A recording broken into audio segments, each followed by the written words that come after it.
We're live. All right. Welcome. We're live again with another podcast episode of the Embracing Joy podcast. And I have a very special guest, Dr. Erica Bove. Did I pronounce your last name correctly? Bove, You right? did. Yeah. Yeah. Yeah.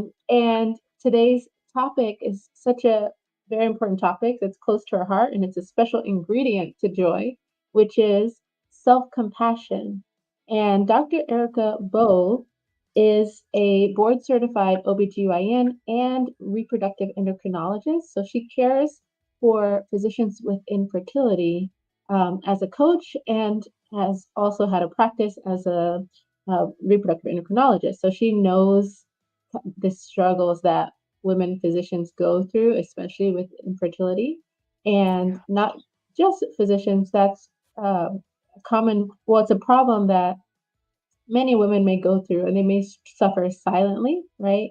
So it's just a very she's compassionate in her subject area, of caring for these women because it can be such a stressful time. Mm. And this topic of self compassion is so important. It's a key ingredient for joy, but it's also something that women physicians, especially those who are going through infertility, may struggle with, right? Having that self compassion. So that's the topic for today. If you're listening now, please make sure to comment in, questions that you may have or comment breakthroughs that you may get from this episode and share this episode with a friend. If you're watching the replay, just make sure to share this episode with a friend or um, and comment, and we'll get to you later as well. So thank you, Dr. Erica Bo. Thanks, Dr. So Magda. It's so great to be here. I just love any chance I have to be in the room with you. thank you. Thank you, because it's all about joy, and self-compassion is just a key ingredient for joy. Mm. When we are not our biggest critics, right? It can make it hard to find joy, right? So Yeah. having that It's self-compassionate contagious too. I just wanted to yeah. say, I think joy is contagious. And I mean, every day I do my meditations, and you are a vision board for me for joy. And I think about remembering to seek those moments to slow down, to be in the present moment. Even last night, I had a moment where I was so in the moment. I thought of you because I was like, this is joy. There's nowhere I'd rather be than in this moment right now. And I really think it helps to surround ourselves with people who have that perspective, because otherwise it's just like a train and everything rolls by. And then you're like, where did this 10, 15, 20 years go? So I think thank you for what you do, because it reminds us all to slow down and really experience what otherwise might pass us by. Oh, thank you. I mean, I really, really appreciate that, especially now. Yeah, Yeah, I appreciate that. So let's go into a little bit of what self-compassion means to you, Dr. Bo. absolutely. I have read so many books about self-compassion, and I think during various phases of my life, I've been sort of offered the choice. It's like, do you choose a more self-compassionate approach, or do you try continuing that, inner critic to see if that works? And every single time, self-compassion is the way, right? Mhm. Um, you know, the best definition that I've really heard of self-compassion is treating yourself as your best friend would treat you. That Mhm. resonates the most. That comes from Dr. Kristen Neff's work. And when I Mhm. think about, as she breaks down the three key elements of mindful self compassion, the first is self kindness, which is the opposite of self judgment. The Mhm. second is, well, in no particular order, common humanity, right? That notion that other people experience similar things. And we Mhm. can also suffer well together, if you will.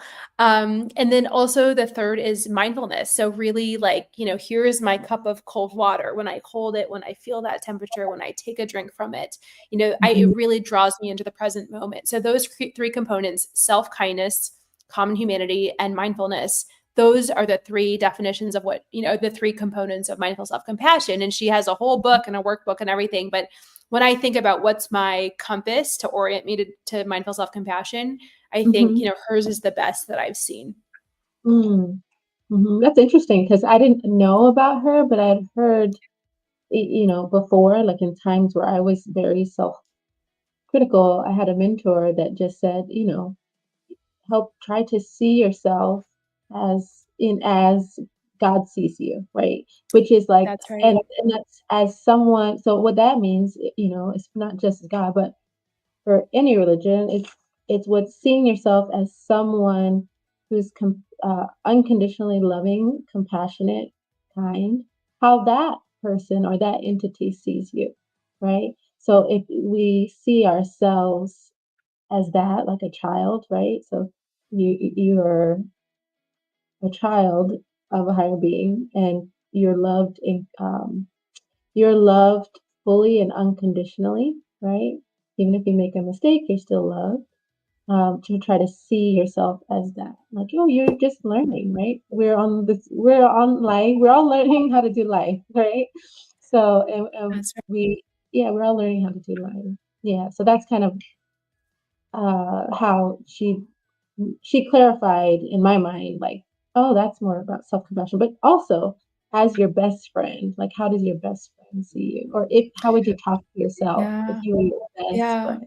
Yeah, And I yeah. think So you're right. I mean, I pray and meditate every single morning. And I think, I truly ask myself that question, like, where does my worth come from? Right. And is it from some external outcome or from some achievement? I mean, this has been a huge theme in my life is like, I am worthy just as I am. I don't need to mhm, prove myself. I don't need any external validation. Like, and this mhm, is my wisdom tradition. I believe I'm a child of God. And so when I think about it that way, even as I was thinking about preparation for this talk today, like, mhm, just sort of how my joy really does emanate from my spiritual strength and the belief that I'm not alone in this world. Um, mhm, it really is all connected for me. And in Love and Science, I always say this is it's not a religious program, but it's a spiritual program, and some belief in a higher power is going to serve you as we look at self-compassion, as we look at surrender, as we look at like the big picture, if that makes sense. mhm, mhm. Yeah. Yeah, it's so important to have that. 'Cause I think it's for me, it's also been important because it helps guide you and be less critical of yourself. Because we are connected. We are connected in so many ways. So, That's I love right. that. So, And I I will think say, oh, go ahead. Sorry. no, go ahead. Go ahead, go No, no, ahead. just what one thing that coaching could do, because I know, you're a coach too, is just for the listeners, is that really coaching can turn that inner critic into an inner coach. And so I think of a coach is loving, is supportive, holds space, sees you as you are, right? Maybe not as you see yourself. Mhm, And so often we have that inner critical voice, like you're inadequate, this isn't good enough, all these areas are not good enough. And I mhm, think when we can actually try to have that inner voice be more objective. Okay, what's going well? Where do I need to grow? Where do I need more support? Where am I doing my best? Maybe where is there room that I can, do this, maybe not even in a better way, but in a different way, in a way that is more aligned with my values. That's really what coaching does. And, the funny thing is I'm a runner, and as I mhm, have, my mindset has shifted in other aspects of my life. One of the biggest misconceptions about self-compassion, and I think this applies to our motherhood conversation, is like this misconception, like, oh, you'll be slacking, oh, you're giving yourself too much rope, oh, you're gonna become slower and lazy, and all the things your brain offers you, when our inner critic is like, no, I've got to mhm, keep abusing you, essentially. um but when I started like really saying, Erica, you're doing great, like, great pace, like, mhm, your breathing is awesome, you love challenges, you love hills, you love rain, like whatever it is that my brain offers me when I'm coaching myself in those moments. I actually looked at my times and I was like, oh, I'm faster. Like, because I mhm, just wanted to point that out, because we always think like, oh, we're going to be softies if we adopt this self-compassionate approach. We got to stay on guard. We got to stay tough, stay strong, stay hard on ourselves. But if mhm, you actually look at the data show that we free up brain space for mhm, creative solutions. Our brains work better. We are more, not only are we more loving to ourselves and other people, but we actually think better. And even, I'm not saying we become self-compassionate so that we perform better, but the interesting reality is that it often works that way. So it's kind of wild, this notion. We're not becoming softies. We're truly just learning how to love ourselves. And I always say, I'm still me. Like, I'm still that person who loves challenges. I'm still that person who tries to excel at whatever I do. So that's not going away. It's just the how and how it feels to go through that. That's different. Mm-hmm. Yeah, Yeah. because I love that you mentioned that because it is a common misconception that, oh, you're being too kind to yourself. No, no, you cannot be too kind to yourself. You That's cannot. right. You You cannot. cannot. And that, yeah, you cannot be too It's kind. a fertility journey, right? Which is a great self-compassion. Yeah, yeah, because that self-critic can lead to so many other worse things, right? Like depression or, things, and it can also make your runtime worse, right? If you're someone, you're never gonna win, like that, that voice, Yeah. you don't want that voice. You want the voice that says, No, wow, look at you, you improved from last week. You ran a mile last week and now you ran a mile and a half. Wow, look how good you're doing, that's and right. pushes you along. So Yeah, that's so and I think important. it affects relationships too. I think that if we can really give ourselves grace, we can often then extend that to other people. And the converse is true. The more critical we are of ourselves, we have these like unreasonable standards for other people sometimes. And I think that's been a learning point for me is to really look at that to say, okay, um, where can I lighten up on those other people in my life who deserve Mhm. my love and self compassion too, right? Mhm. Right, right, and I think that's the key too, that of course, we have to work on it for ourselves first, but you may Right, see that, "Oh, I can give these people a break," I don't if I'm super critical of myself, you're gonna be super critical on others and not even right, realize, right? Not right. even realize it until you make the change, which is what, you did, and I've Yeah. realized that I too, and try. It's a daily discipline. right. Right, because you can't expect we expect a lot from others. Yeah, and you expect a Right, lot and from sometimes unfairly, yeah. mhm, mhm. Yeah, so what would you say is excuse me, what would you say is, like, a tangible practice that you would recommend for just a woman going through infertility to just, tap into a self-compassionate lens? What would you say? Mhm. Yeah, so I think it's really it starts with source, and it starts with, like, who am I Mhm, even independent of this fertility journey, right? Like, so just for me, for my clients and my patients, I always say, like, sit in the morning and plug in spiritually, whatever that means for you, and mhm, have your mantras that are self-affirming. And so we do a lot of work, in my coaching practice in terms mhm, of how do we talk to ourselves? Okay, then how mhm, does that self-talk then influence how we feel? Right? If we're mhm, telling ourselves you're never going to get pregnant, this isn't going to work, you waited too long, you need to lose weight, like whatever it is that we are, oh, you're too stressed out, whatever it is. I mean, our minds are just full of this self-critical vial, right? If you think about it. mhm, And mhm, so when we actually shine a light on that and we're like, oh, that's making me feel guilty, shameful, resentful, hopeless, mhm, powerless, like those are mhm, all low vibration frequency states. But we don't even know 95% of what goes on happens in our our subconscious, right? So mhm, if we can actually shine a light on those thoughts that are happening under the surface, that critic, and the feelings that result from that, we can start to see why we're showing up the way that we are, why we are irritable, why we're resentful, why we are, triggered so easily at various things. And then so then we start to think, okay, well, how do I want to feel? If I can't change the fact that I'm going through this fertility journey, which nobody would ever wish on anybody, right? But it's like it's one of those things, like this is what life is presenting to me at this moment in time. This is my cross to bear, so to speak, right? Like, mhm, so how do I want to feel in the context of that situation? And mhm, many people will say, I want to feel accepting. Many people will say, I want to feel calm or peaceful. mhm. Sometimes people even say, I want to feel empowered to make good decisions. That's often a stretch, but it's really Mhm, just sort of, okay, even if you can't change the circumstance, if you can't change infertility or recurrent loss as such, mhm. how do you want to feel? What energy do you want to bring the fertility clinic? How do you Yeah. want to feel as you're waiting for those test results? Let's try to embody that. And then what Mhm, thoughts would you need to think to be able to get to that feeling state? Because, our mm, feelings are not just reflexes. They actually stem from our thoughts. And if we can really decide ahead of time. And this isn't about just like fooling ourselves or tricking ourselves. This is truly about saying, I get to choose. I get to choose how I show up. And Mhm, I want to show up accepting. Okay, well, what would I need to think to feel accepting today?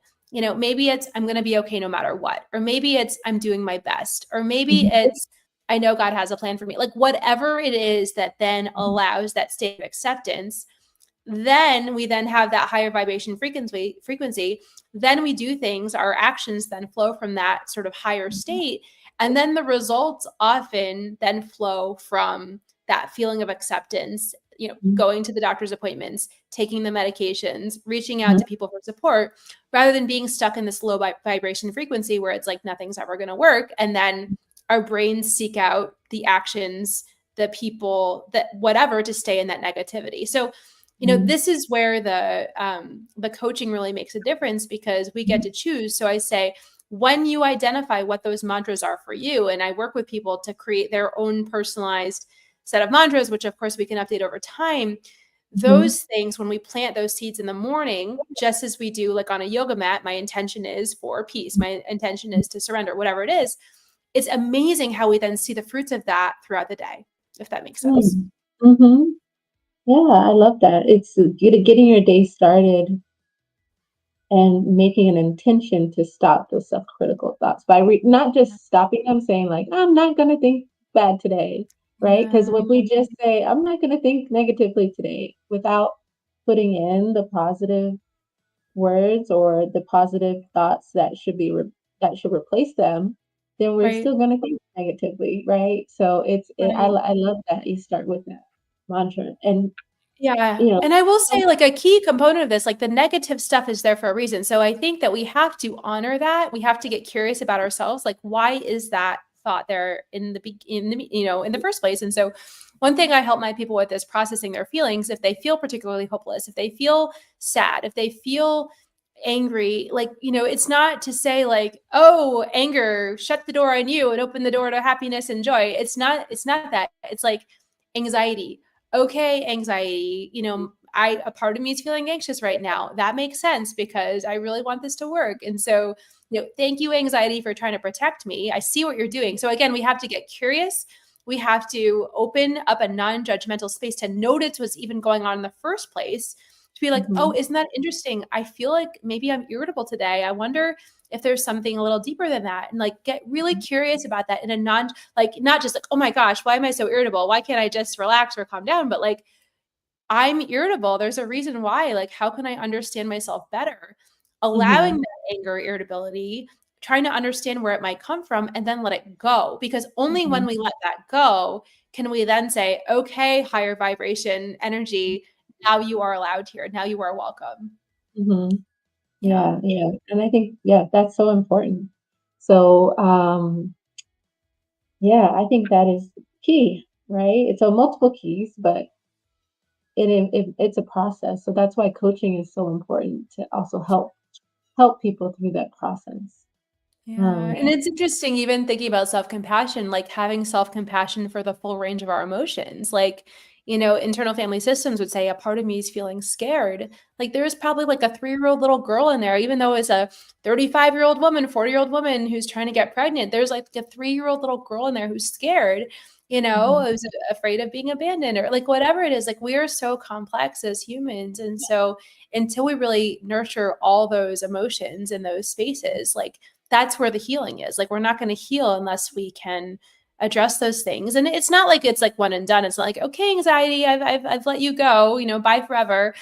it comes The back. next day might come, but Yeah, but we just yeah, have to acknowledge this is a non-judgmental space. I'm noticing I'm anxious. What can I do to shift that balance? What can I do to nurture myself? mhm, mhm. Yeah, but for I would say, with that being said, maybe one of the key, like one, because of course it's complicated, but the first step would be just try to see yourself, look in the mirror and see yourself as as your best friend might see you, or if you notice you're having that critical voice, be like, you know what, I wouldn't talk to my best friend this way, and I can be my own best friend, and I'm going to speak to myself a little bit differently today, right? So just to slowly get Yeah. started. You know, as you're saying that, Dr. Magda, like I think about, my good friend Jenny and I, we always like read a book together every year. And one year, because we're both divorced, and so obviously that comes with a lot of pain and lots of feelings to navigate. And so one year we read this book by this woman, and it's like letters, and she has all these terms of endearment that she uses to talk to herself. It's like, Mhm, hello, love, it's me again, or hello, sweetheart, or hello, dear one. I love that one, dear one. And I mhm, think, even if we just talk to ourselves like with that term of endearment ahead of whatever we're about to say, it just mhm. softens the whole environment. What do you think of that? Yeah, I mean, that actually sounds great because I'm thinking like, "Hey, love, it's Yeah, time to help right? the dishes." I'm like, Yeah, "Okay." hey gorgeous, hey beautiful, what's it for breakfast today? I Right, just think it just adds this like lighthearted, loving energy as we talk to ourselves that, might not be there otherwise, right? right, right. I think that would be a key, and I think I'm gonna adopt the, "Hey, love, this is what you should do today." Yeah. So let's talk a little bit about um, the journey, right, for infertility. So it Mhm. can be a journey. It's like some women it may be several years, That's right. and 1 year, how I think you talked a little bit about how women may be able to nurture joy alongside it. But can you kind of repeat that or just kind of Yeah, narrow it? so I think sometimes there's this notion that, like, we have to be hypervigilant 100% of the time, or because this is such a dark time of life that we don't deserve joy, we don't deserve happiness. If we even hope that it's possible that a little embryo could take, that we're sort of setting ourselves up for disappointment and what I call kind of like a fall from grace, right? If we hope it's going to happen and it doesn't happen, that's a Mhm, lot sadder and hard to deal with than if we don't expect it to work from the first place. And then we're just like, sad, but just, oh, well, this is what I expected anyway. But sort of the danger in that is if we don't hope it's going to happen, then we don't vibrate at that frequency. We don't allow ourselves to be receptive to the process. And then mhm, sometimes we do things and self-sabotage and all those things. And again, I'm not here to say that a negative pregnancy test means that we've done something wrong, but I'm saying that we need to do everything in our power to optimize the chances of this working, mhm. right? So that's where I think we need to really like raise our vibration to allow for the possibility of it all. Did I answer your question, or is there more to that? Yeah, no, you did. You did. And it's about, like raising that vibration in terms of like joy and not doing the negative self-talk. Yeah. Right. So, Yes, and starting with the belief, because thoughts are just beliefs. Beliefs are just thoughts we have over and over again, right? So I might mhm, have the inherent belief I don't even know about that I don't deserve joy. I'll be vulnerable for a second. I actually have one from my own life that back in the day I used to think that fun was meant for other people. And that it was like other people who deserve the fun. And I was the studious one. I was the one who just needed to put my head down and study and get the good grades and be on this sacrificial mission of being a doctor. And I mean, I look back and I think about it, that was kind of how I was able to channel my energy and tune out all the other distractions. But mhm, the darker side of that coin is that the shadow side is that I really didn't deserve for a long time that I deserve fun. And that's mhm, created a whole host of other problems. And so as I, mhm, this whole lot of therapy in the last 10 years and emerging from the divorce and all the things, like I had to do a lot of work to be like, well, where does that belief come from that I don't deserve fun? Like I think I might deserve fun. And so, through therapy and coaching and everything, I was able to make that transformation. And now I have this mantra, again, back to the mantras, where I mhm. say, I bring the fun. And so, like, whether it's like a New Year's party and I bring all the like, paraphernalia, the things that make noise and the hats, or whether it's like something, I'm all about celebrations, but I am in the center. I'm making it happen. I'm the one. And Mhm, again, other people can bring the fun too, but I'm not going to be on the outside anymore. And that's what a lot of people with infertility talk about. It's like looking in mhm, at other people enjoying their lives, having these meaningful, fulfilling lives, going to sports and church and all the things with their mhm, families, and like kind of looking in through this glass window, being on the outside. So I think we Mm, kind of have to shift that to say like, no, I deserve happiness today. I deserve joy mhm, today. It doesn't mean mhm, that there's not going to be pain, because every single moment can't be full of joy and happiness, and it's like that 50-50 of emotions. But if we say, mhm, number one, there will be pain, but I'm not going to turn the pain into suffering. And the suffering is when we add our stories and self-judgment, and then it grows into like 10 times what the original painful insult was. So the first thing is mhm, pain will be there. I'm going to mhm, endure it the best I can. I'm going to endure it. I'm going to reach out to people. I'm not going to do it alone. I'm going to have my community. Right. And then, the second part of that is to say, I actually deserve joyful moments in every day. And that can be a hard sell to people who aren't used to thinking. Like I said, even I was in that state for many years, right? But I think it's like we make our joy 10 list, we make our joy 20 list. Like if and that's the thing, like write down today 10 things that bring you joy. mhm, Whether it's, for me, yoga always brings me joy. It just resets me. Flowers, I love being outside. If it's raining for like 7 straight days here in upstate New York, but I'm like, think of all the beautiful flowers that are going to emerge on the other side of this rain. I'm going to see the colors and get to smell them. And, mhm, even a cup of like hot coffee. Coffee is always on my gratitude list because I just love it so much. I love the scent. I love the taste. I love, the caffeine, of course. But it's like, those things that truly, and not just like, drinking it super fast on my way to something else, but like sitting and mhm, savoring and really appreciating how lucky I am to have this delicious coffee, on that particular morning. Like that's a beautiful thing. So if you can shift to really believe that you deserve joy, you deserve freedom, you deserve love, mhm, again, it's not going to be every second of every single day, but to seek out those micro moments because it happens in the mhm, micro. Then we then notice more of those things, and then that becomes a self-fulfilling prophecy. So that's like the biggest thing, is to shift to really believing that we deserve it, because if we don't believe that, then nothing else we say is going to make any sense. It's not going to land anywhere. mhm. Right, but it's for me, I just want to correct a little part of that is the deserving, right? You don't have to deserve joy. It's there for you regardless. Every day. Yeah, You just have to choose to see that's it, right. like you said, within those micro moments. It's not something you have to earn. And we were talking Definitely about that in the beginning too. It's like it's not something you have to earn. It's something that's given to you. It's almost on a plate. Sometimes we put our glasses on so that we don't want to see it, but not. there's Right. joyful moments throughout every day, and That's that right. you can attach to. And making those lists and being intentional about it, very important. So this was a great conversation. I wonder if we got any comments from anyone in the audience. No, I don't see any. I don't see any yet.